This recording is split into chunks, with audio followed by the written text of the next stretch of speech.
Përshëndetje për shikuesit e televizionit të juaj, motra është gjysma e shpirtit. Motër vazhdo me qenë kështu siç je, me plot pozitivitet, që ofron dashuri, por edhe mirësi. Përveç që je motër mbështetëse, je edhe një nën e mrekullueshme, por edhe një artiste me shumë vlera.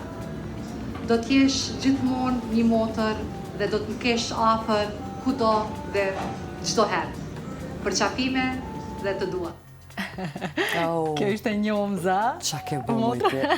Kisha shumë dëshirë me ta shpreh publikisht, sepse unë e di lidhjen e ngushtë që e ke jo vetëm me njomzën, po edhe me motra tjera. Çfarë do të thotë për ty kjo mirënjohje?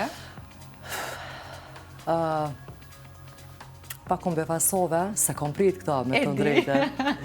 Se unë e para se me dalë, dhe me thonë, njomza kërkoj me pi kafe, tha, hajte ta po e pim kafe në mëngjesit bashkë, ta shjem njomza në emision edhe nuk mu i thash, po e duhem nesër, asë së më tha kur gjua, dhe vish ma hapo, ke kalomire dhe... Tash surprizën, tash se duhet t'ja lëshojmë studio, tash ta emocionojmë pak.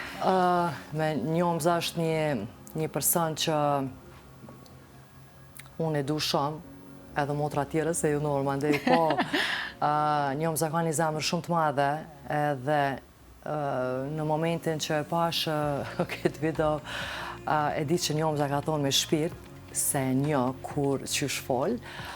Faleminderit njomza shumë për dashurin, për mbështetjen, për gjithë shka që bëm për mu njetë.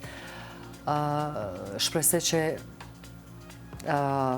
kena me qenë gjithmonë të lidhurat, të dashura, edhe unë njëkohësisht prapë thëmë që ka me qenë dhe vjosa, kur do që i duhet e njomzës edhe shpresoj dhe mendoj që gjithmonë kemi me qenë të lidhuna me njëna tjetërën, edhe nuk kam të zhgënjë njomzës njerë. Uroj tjeta ashtu gjithmonë.